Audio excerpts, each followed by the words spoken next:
on the Texas A&M Sports Network from Learfield. Welcome to the Aggie Football Hour, brought to you by Capital Farm Credit, a leader in agricultural financing. Also brought to you in part by Coors Light, Choose Chill, and Gig 'em Aggies. 2024 Coors Brewing Company, Golden, Colorado. Celebrate responsibly. Rudy's Country Store and Barbecue. Visit Rudy's.com to find real Texas barbecue near you. Twisted Tea, hard iced tea for the 12th man. Please drink responsibly. Blue Cross and Blue Shield of Texas. Through it all. And by Capital Farm Credit. Together, we're better. Now, the Aggie Football Hour, brought to you by Capital Farm Credit, a leader in agricultural financing. Here's the voice of the Aggies, Andrew Monaco. Howdy. Good to see everyone. Tonight, the Aggie Football Hour with Mike Elko is presented by Capital Farm Credit. Where were y'all last Wednesday? I showed up. You were here, yeah, you probably did. You're just getting into routine. Just out of habit, Mike. No You know doubt, that. No doubt. How are you, my friend? Howdy. I'm doing good. How's everybody doing out here? Everybody good? Thanks for being here. As always, we appreciate it. They're locked in again on the first set of the volleyball, so we'll get their attention here if we get one more point and get this first set wrapped up. You remember the last time we were the same scenario? I do. We had this on in the lobby as we were walking out. We noticed it. I said, "Oh, so we're gonna have to go through this again." And we all rushed home to watch that fifth set, which we won, and it was a great win, right. and we saw that clean. Yeah, absolutely. We'll do it. And you know what? And if we have to do it, then Jamie has to play every Wednesday, and we just got to do the show. Got to keep going. It's a tradition. For sure. Mike, bye week for the Aggies. Before we get into what that bye week entailed for you and the coaching staff, was this bye week different from the first bye week in the preparation leading up to New Mexico State on Saturday? No, not really. I think, last week you had an opportunity to kind of dig in and do some things that we wanted to do that we thought were important, that really had nothing to do with the next opponent, and stay sharp, stay fresh, and do some things that I thought would be beneficial for us down the stretch. And then, coming out of that week, Sunday, kind of shift gears, and then it's just been a normal week and ready for New Mexico State. And, we talked about, this is now the fourth quarter of our season. If you split the season up into three-game stretches, this is the fourth quarter of our season. And that's where you win it, right? And just like a football game, you can win it or lose it in the fourth quarter. Same thing with the season. And if we want this season to be a success, we're going to have to go out and win this three-game stretch down the road. And you have mentioned really at every point of this season, everything is out in front of this team, is it not? Yeah, it is. It is. And it's such a different experience, right? I think part of the reason why I keep saying it is I'm trying to remind everybody, you know what I mean? It's we haven't been in this situation in a while. It's been a long time since we've controlled our own destiny and our own fate, and those opportunities don't come along very often, and when they do, you certainly want to do everything in your part to take advantage of it, right? And that doesn't guarantee you success, but you certainly don't want to look back and regret not doing everything you could to finish this thing the way you wanted to. You get last Saturday, it's the bye, and you get to watch, as I jokingly say, the carnage around college football and in the SEC. And at the end of that bye, Texas A&M is still at the top of the conference. Yeah. How about that? It was. I kind of anticipated going in it would be that way because I didn't think we would lose last weekend, and we didn't. And, we managed to come out unscathed, and everyone else didn't. And here we are, right where we hoped we would be. Do you like the second bye week? It's interesting. It's been a while since we've had a double bye. Yeah. Going into it, it kind of looked like, really? But then, as we've gone through it, it's really been right. When you think about, we're expanding the schedule a little bit, with what could potentially be down the road. Like we were talking about this the other day. Crazy thought is we might have 8 games left. Right. And that's wild, right? To think about that for these young kids. And, but as you look at it from those perspectives, it's like, it really broke the season up well for us to let us stay fresh and be strong down the stretch. I was reminded of what you said before the first bye week, a chance to give some guys some rest and a chance to give some guys some reps. Yeah. Right? That's really important as well, because we're going to start seeing some players who maybe we haven't seen in the first 3 quarters of the season, who have been putting in all that work, and now it's going to pay off in these next games, isn't it? Yeah, it always does, right? That's the nature of sport, and it's certainly the nature of football, that as we head down the stretch into some critical games, inevitably injury will hit somewhere, and somebody's going to have to step into a role, and he's going to have to be ready. And that's where, getting them some really good reps during the bye week and getting them back in a groove and playing the way they need to play. Those things are incredible. And they're also really good for young kids, right? They're good for your young guys to kind of step away from scout team for a week and get to run around back in the system and get some really good reps. And so you kind of balance both. You obviously aren't sitting down your veterans by any stretch of the imagination, but you do have some opportunities to get a lot of kids a lot of work during those weeks. Some things we're going to talk in the rest of this hour. Senior night's going to be on Saturday, New Mexico State, 6:45 at Kyle Field. Aggies versus Aggies. We're going to talk about I Have a Bite from Buzz about championship mindset that we're going to hear, and we'll go over some more. That's these last three games as we prepare for the Aggies and the Aggies on Saturday at Kyle Field. Stay with us. It's the Aggie Football Hour with Mike Elko. It's presented by Capital Farm Credit. This is Aggie Football from Learfield.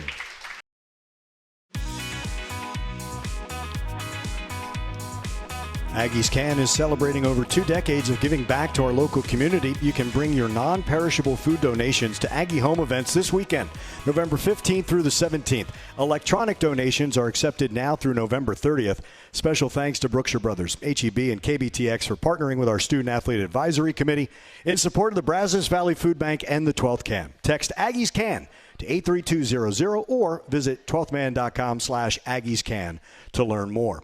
We continue. It's the Aggie Football Hour with Mike Elko. It's presented by Capital Farm Credit. And I knew I was going to get to this moment where I cross sports. Talking with Buzz on Monday and what he is saying to his team. Very senior-laden. Started the season at 13, right? So after the field storming at South Carolina, because Texas A&M was number 10, we go to UCF and we lose. And there was a court storming. And Buzz said, you know what? They don't storm because you're a nobody. They don't talk trash to you because you are a nobody. And he keeps bringing up urgency. I want your thoughts on this. Here is Buzz Williams before this Monday's win against Lamar, talking about you, Coach Elko, and championship mindset. Buzz, over the weekend I was thinking about how you like to borrow from football. So I was thinking about championship mindset that Mike Elko talks about, and it's those habits. It's what you're doing every day and what you build. People think championship mindset comes at the end of the season when you're playing for the championship. Championship mindset starts from day number 1, doesn't it? Yeah, I think Coach Elko is probably way ahead of me, not just because of the sport he coaches. In my interactions with him, I think he's brilliant. I don't know how to evaluate football, but very fast-twitch brain. I think he has a unique sense of what impacts winning.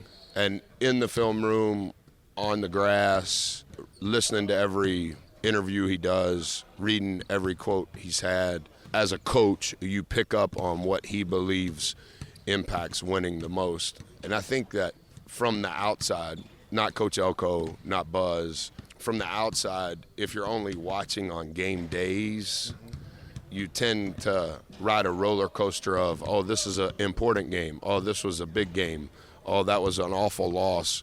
And I think the urgency that comes with a championship mindset is the ability to do it daily, regardless of location, regardless of time, regardless of opponent. Because the urgency required, you need to create and manufacture as many reps as possible on non-game days so that when those situations present themselves on game days, the organization as a whole has practiced with urgency those scenarios. And the attention span required to do that, the energy required to do that is probably a little bit higher than the normal civilian realizes. But I do think that that's a separator. As football goes into the close, it's really not, let's excel, we're playing New Mexico State Saturday. It's, no, we just came off a bye week, and the last time we played, there were some things I would say that Coach feels like, not because they lost, there's some things we got to improve at relative to the championship mindset. And I think the same thing applies whether you're talking about hockey, whether you're talking about baseball, and that's the real game within the game. It really is, isn't it? Yeah, no, there's no doubt. And obviously, I've shared this with you before. Like, I've listened to Buzz and spent a ton of time listening to him as he was shaping the basketball program. I would listen to every press conference he had in those first couple of years when he was going through a lot of this stuff. And you hear him talk, and he says he's way ahead of me. He's lying. He's certainly a guy that I look up to. But, no, I think when you talk about developing what you want your program to be like, and we talk about being champions, and that's not a moment, that's a life choice, right? And it's what you do every single day, the decisions you make, how you go about your business, how you act when you wake up, how you are responsible to your obligations on and off the field. There's so much that goes into just being a champion in life, right? And before you can ever hoist trophies on a football field, like, those things matter. They matter an awful lot. And we use the word culture. That's the word we use a lot in our program.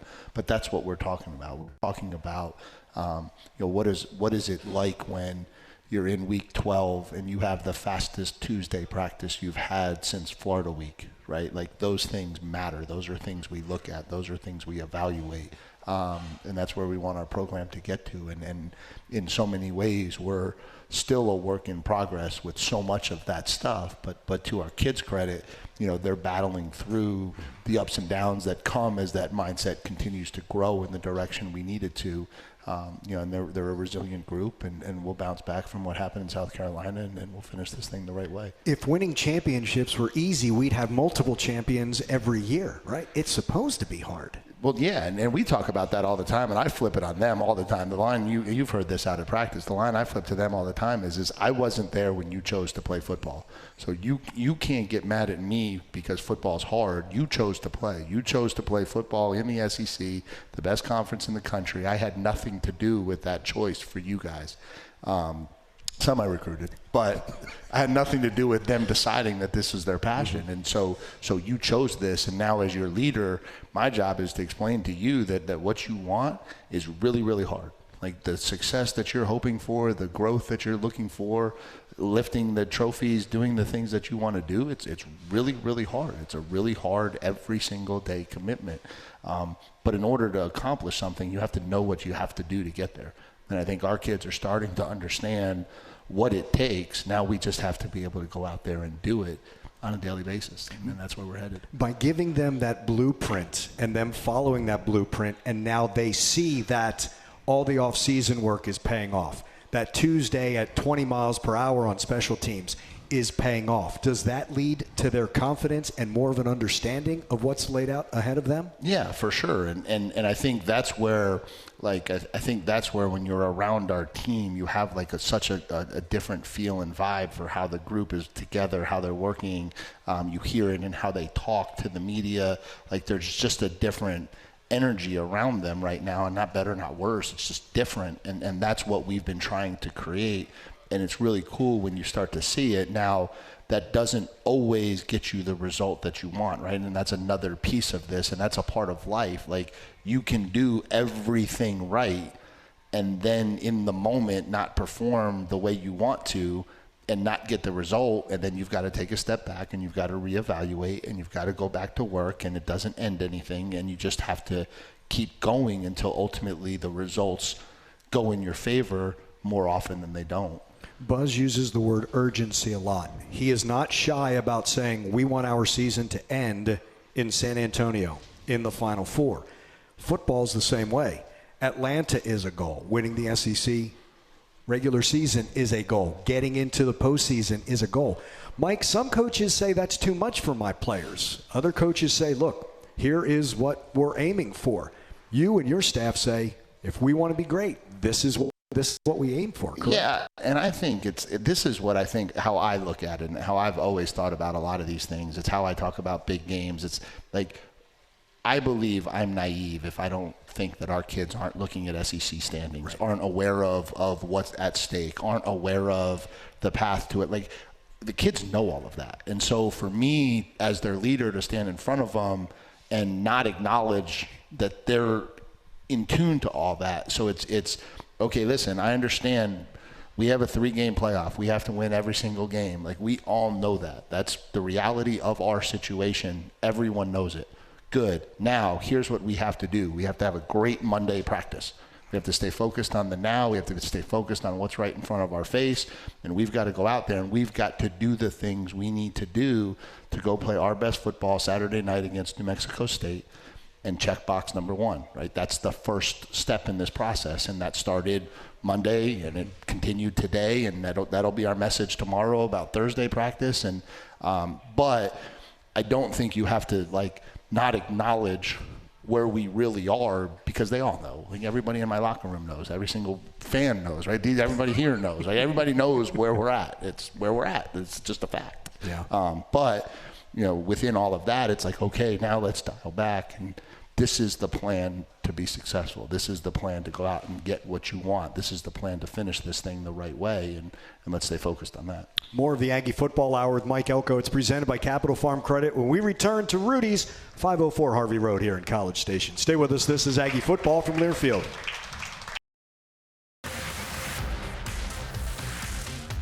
Texas Farm Bureau Insurance wants to give you a VIP Aggie basketball fan experience this year. Go to 12thman.com/maroon contest. Register. One winner and a guest will receive game tickets, a Buzz Williams or Joni Taylor autographed basketball, and will be recognized on the video board during the game. Register today at 12thman.com/maroon contest. Continuing with the Aggie Football Hour with Mike Elko. During practice this week, you were very quick to compliment the energy, the tempo, demeanor. And you followed up and said, now it's up to execution. So true, isn't it? There we go. I'm back. I think we try to be really honest with our guys, right? And so I thought we came out this week, Monday, Tuesday, with a lot of energy. We were a little bit off in terms of our execution. That happens sometimes coming off of the bye week. And so today we picked up. Today was a much better day. But I just think that's when we talk about things like you want to acknowledge everything that you see, for the good, for the bad, for everything. I just think we like to have real honest conversations with our guys. And sometimes I forget there's so many people out there listening to me as I'm talking to them. I've made that mistake multiple times in my career. But, when I get in front of the team, it's just – this is what I'm feeling, this is what I see, and I'm going to share it with them. Yeah, and it's funny because most fans think, coach is just going to hammer on this and that. You've got to be combination X's and O's and psychology major. Yeah. No, right? there's no doubt, and we talk all the time, but it switches hats and it switches roles so often because there's a part of practice where you're in there talking a lot about the technical part of what we're trying to do and the game plan, both sides of the ball, and you're trying to find ways to help kids execute at a higher level and do all of those things. But then you're also trying to mentally prepare them and lock them in, and you're trying to help them grow as a team and help the culture grow. And so, it's when you're doing it right, like you're leading a really large organization, there's a lot of different things that you have to make sure you're taking care of. You're coaching players, you're coaching coaches as well on that field. You're coaching players, you're coaching coaches, you're setting up an organization, you're improving your organization, you're locked into every aspect of your organization. It's for us to get where we want to go, and I've said this on multiple occasions to everybody who's been listening, we have to elevate the brand of Texas A&M football, right? And that's not that doesn't mean we're a defeatist mindset, but we have to elevate, to be a consistent championship level program. There's a lot of things we have to improve in and around what we do and how we do it. And that's what I'm here for. That's our job. Mike, in this day and age and what's coming in college athletics, brands are going to mean more than, I think, conferences and even like the market that they're in, the television market. I think brand is going to mean a lot more going forward. Yeah, for sure. It's the day and age that we're in. And when you look at it like, what is your brand on social media? How popular is your mark on social media? How much are you recognizable to young people all across the country, right? If you look at the national championship level programs, everyone is recruiting with a really strong home base and then nationally kind of filling in the gaps. And that's what we have to do to be the program we want to be. the more we elevate, the better players we're able to attract. And you can borrow from what the NFL does. You can borrow from maybe what you've done at other schools. You can borrow from other sports as well. As if it works best for Mike Elko's football program, you'll use it, won't you? Yeah, for sure. And I think, and I've said this to a lot of people, this was my sales pitch to every AD that I ever interviewed with is, the thing that makes me a little bit unique is I'm not trying to build Mike Elko's football program at whatever school I'm at. I'm trying to build the best football program for Texas A&M at Texas A&M, right? And that's not the same as the best program at Duke. Duke was built differently. Not better, worse, higher, lower, anything. Just it's a different school in a different region, in a different area with a different school around it. Texas A&M is a unique school, and to build the best football program you can, you have to fit it into the values and the traditions and the goals of the university. That's how you become what you're capable of becoming. It's not just Mike Elko sticks this Mike Elko football program in here, and sometimes you get these square pegs and round holes, and it just never feels right and it never fits. Fit is the word, right? It's got to be a fit. Yeah. And you have to embrace not just your sport. You've got to embrace the university and this community, which you were doing in this off season in the spring, really impressing your players that, hey, you're part of this entire community. It's not just you, your number, that name on the back. It's something bigger than you. Yeah, because that's what's really important to Texas A&M, right? That's what Aggies are about. Aggies are about supporting Aggies. It's about the network. It's about being in a bar watching Aggie volleyball, right? Like, that's what it's about. You can clap. Go ahead. We just won. Yeah, it's good, right? Like, but that's what it's about, right? That's what Aggies are about. And so in order to be a leader of the Texas A&M football program, that's what it has to be. And so, you embrace all of that stuff. Aggie Football Hour with Mike Elko, presented by Capital Farm Credit. Will roll on from Rudy's. The bridge is next. This is Aggie Football from Learfield. When you need a new roof or just have a pesky leak, you want to call on the winning team at Schulte Roofing, home of the Bulletproof Roof Guarantee. Get the best. Visit SchulteRoofing.com. We continue. It's the Aggie Football Hour with Mike Elko. It's presented by Capital Farm Credit. Coming up this Saturday at Kyle Field, fighting Texas Aggies, New Mexico State Aggies, 6:45. Or as my friend Alan Cannon says, foot to ball, 6:55 on Saturday. And we'll have our pregame at 5:30, so that just gives the three gas bags, Dave, Will, and I time to talk a little bit more. How did you hear I called you guys gas bags? I don't remember. I never tried to not let that get out. I've got my sources. Yeah. You didn't know how to respond to that one. No, I didn't. I want to make sure I'm still coming here next week or being allowed in the booth on Saturday. There you go. One way or another. Revisiting real quickly South Carolina, the harmful one in that, Le'Veon Moss. That's really hurt because he was putting together such an impactful season, and that was really hard to watch. Yeah. The worst thing that happens, injuries are hard. When you see kids really get injured like that, it's not. Nobody wants to see that. When you see a kid who's worked as hard as he's worked, put in everything he's done, to have the season that he was having, and now to have to deal with the adversity of coming back from that injury, you just hate it for him. Your heart breaks for the kid, but he's good. He's in great hands. He had a procedure done this morning.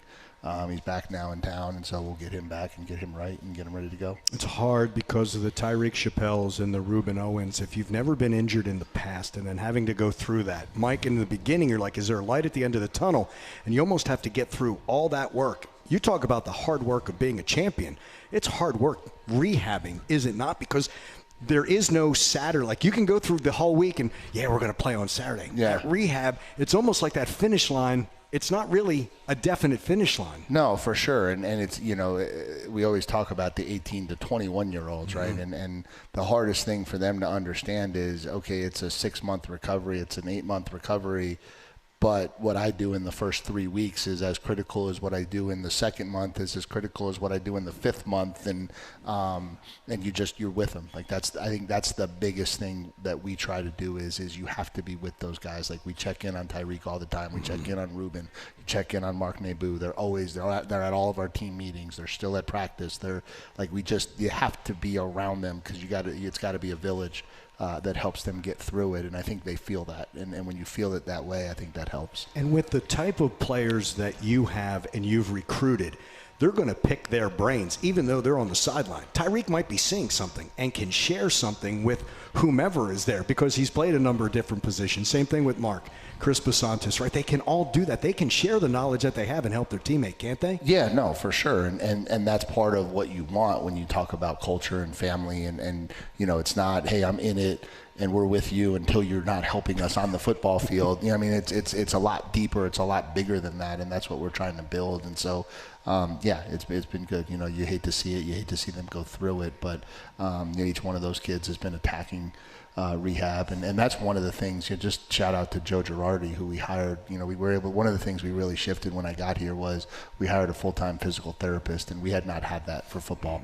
We had Sherry, who was working in all sports, but we didn't have someone who was specifically in the football training room all the time with a background in rehab, and that's been a huge change for us, and I think a huge change for the better. Mike, what I learned in all my time with the Spurs was you either win or you learn, right? Yeah. What'd you learn from South Carolina? I think so many things. I think, first of all, obviously tackling target areas is critical, and I think we missed a couple tackles early, and I don't think we responded the right way. I think we kept trying to hit harder or try to strain more, but I don't think we ever were able to lock in on the fundamentals of what it took to get down those two big, the big running back and the big quarterback. And so that was obviously disappointing. And then I think, the understanding again that it's how quickly one guy not being where he's supposed to be can alter the course of how a defense can look, and then you get into a situation where you have to start chasing a game, and that changes everything. It's the first time this year we've been on the road and had to chase the game, and when you're chasing a game on the road, bad things happen to you, and that's just that's what's hard. That's what's hard about it. And so game control is so critical when you're on the road. And so we put ourselves behind the 8 ball. We were able to get back going into halftime. We put ourselves behind the 8 ball to start the third quarter. And then, you're not able to get back in touch. And so, it's a disappointing result. But, we'll bounce back and we'll do what we got to do to make the next step. On Monday, the specialists met with the media, and the thing that jumped out at me was Tyler White was talking about Marcel Reed. During that game, Marcel's apologizing to Tyler, saying, it's my fault that you have to punt so much. Yeah. There is that ownership that you want from a teammate, is it not? No, for sure. And the thing we talk a lot about, it's real easy to be the person who places blame, right? It's the easiest thing in the world is to point the finger at a reason why things aren't failing. The hardest thing to do is take a mirror and put it right in front of your face and say, what can I do better? And you break it down on so many levels, but you break down, we talk about it a lot in this regard, okay, we throw an incomplete pass. Whose fault is it? Right, and everybody can take ownership, right? The O-line could protect better. Marcel could throw it better. The wideout could run better. We could separate more. Every single person on the team can take ownership in why that play didn't work. Or the quarterback can blame the wideout can blame the quarterback. The coach can blame the O-line. Right? None of that is helpful. None of that gets anything better. And I think one of the things our kids are doing a real good job at is that self-reflection. And it's not, you're not negative, you're not beating up confidence, but you have to be able to look in a mirror and say, okay, if I do this better, if I do this better, if I do this better, those things will improve who we are and what we're doing.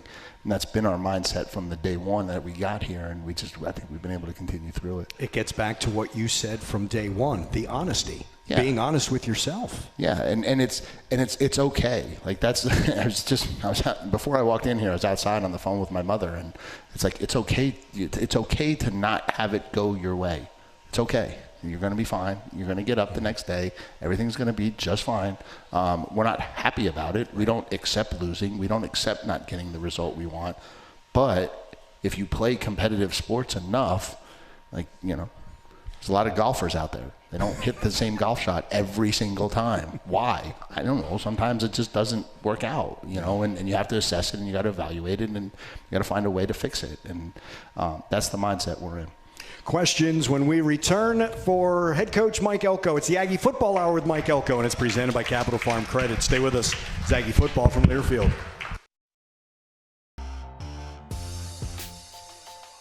Come visit Costa Vida in South College Station for Baja-style Mexican, made from scratch daily, serving breakfast tacos, lunch, and dinner. Aggie-owned and operated. That's our friend Holly Johnston, and a proud partner of Texas A&M Athletics. The Aggie Football Hour with Mike Elko is presented by Capital Farm Credit. We roll on and we start turning our attention to New Mexico State, and that leads me to Steve's question for you. How important is this game just to work on the basics, especially pre-snap, personal foul, penalties, the plays, and to play a complete game? As important as every game in those areas, I would say. I think those are important things that we work on every single week. And so, this is the next game. It's the next opportunity. It's important for us to go out and play football the way we know how and the way we're capable of. And so we got to go out and do it. And the final judgment will not be the score. Obviously, scoreboard. Win your position, win it more times, you'll do that. It's back to that standard, and ultimately, you want to give the most respect to whomever the opponent is, correct? You can't just say, it's a big game, I've got to be my best. Yeah, no, it's for us to get where we want to go, we know we have to take steps forward, and every time you go on the field, there's an opportunity for you to take steps forward, and that's what Saturday is. Saturday is about our standard, our level, going out and play Texas A&M football the way we know how. We have a pivotal 3-game stretch coming. We got to start building momentum, and we got a chance to do that Saturday. How special will it be? It is senior night, guys that you recruited, a lot of them you coached, and get a chance. I mean, it's a special time for each of those players, is it not? Yeah, it is. It is. We've got 27 kids walking on Saturday, and that's a special day, and get their parents down there and really get them to just kind of soak it all in and everything that they've been through here as Aggies. And, it'll be a really cool moment. And for a lot of those guys, it's a lot of full circle moments for me, for sure. I'm always reminded about this time, about when you get here and you realize, I've got 4 years or 5 years ahead of me, 3 if you're going to go to the NFL. But I always think about the days are long, but the years are short. Right? Yeah, it goes so fast. And it's funny because you really get perspective in the journey I've been on with this group, because it feels like just yesterday that they got here, and for them, I'm sure this 4 years felt like it went so fast. And then I think about my journey from their start of their college to the end of their college, and going from the defensive coordinator at Texas A&M to the head. It's for me, it's been a life-altering changes, but it does. It goes fast. It goes quick, and it's a great moment for them. And for you, Mike, it's really not just the 4 years they've been on campus. Those relationships started while they were in high school with the players and with their parents and their guardians. Correct? Yeah, for sure. Like, you take a kid like Shamar Turner, and I think we've talked about this before, but I still remember TP and I going into DeSoto High School because they had this 10th grader that we had to look at. And so, I remember going in there, and that was the first time we saw Shamar, and that's probably 7 years ago now, or 8 years ago now at this point. And so, it feels like that family, and you've seen him grow up, and it's just getting wild that it's coming to an end for him. And it's not a relationship that ends, with that final handshake or when he walks the stage or anything like that. I'm sure he's going to be texting you. All your players will. Yeah. And I know they do now, whatever they're doing next, right? That relationship always continues. No, for sure. And you want to be there and be a resource for them, and you want them to feel like this is their university and this is their program. And I think that's one of the things we've tried to really dig into too. We had a big former player social the night before the LSU game. We'll do another one before that last game of the year, and just to try to make sure everybody understands, like, you pour your heart, sweat, blood, tears into Texas A&M football, like, that's with you forever, right? And it never goes away, and you're always welcome, and we always want you around, and we always want you to feel as though you did something special to help put this program where it is. And whatever role you played in it, whether you were the walk-on, whether you were the 12th man, whether you were the best player on the team, wherever you were in this whole thing, this is still your program and it's your university. Do you sometimes see that light bulb get a little brighter for the younger players as they're getting older, realizing all that it is? I mean, I understand why they came here. That's part of the pitch, if you know what I mean, Yeah. when I use that word. But then it gets brighter, does it not? And realize, oh, man, I have so many opportunities in this A&M family. Yeah, and it's funny because a lot of times you still don't even see it while they're here. You know, it's usually like 2-3 years out, 4 years out, and all of a sudden, you know, I probably have more eye-opening conversations with that group, the 2 years out group. Well, like, hey, coach, I just want you to know, it now hit me. Like all them things you were telling me, all those lessons you were giving me, like it's just now starting to click or make sense, you know. And there you see that when you see like Antonio Johnson come back and Jalen Jones come back and Buddy Johnson come back, right, and some of those guys. And it's it's just it's a journey that you're on to, you know, I tell them all the time, like, you're not looking for a 45-year-old best friend, and I'm not looking for a 17-year-old best friend, but I'll be here for you. Like, when you need me, when you need help, when you need support, when you need advice, you ever need me, the bare minimum is you have me whenever you need it, and that's the relationship that we have. One final segment of the Aggie Football Hour with Mike Elko. It's presented by Capital Farm Credit. We return to Aggie Football from Learfield. Rudy's is a proud sponsor of Aggie Football. Be sure to stop by your local Rudy's or visit rudys.com for some real Texas barbecue.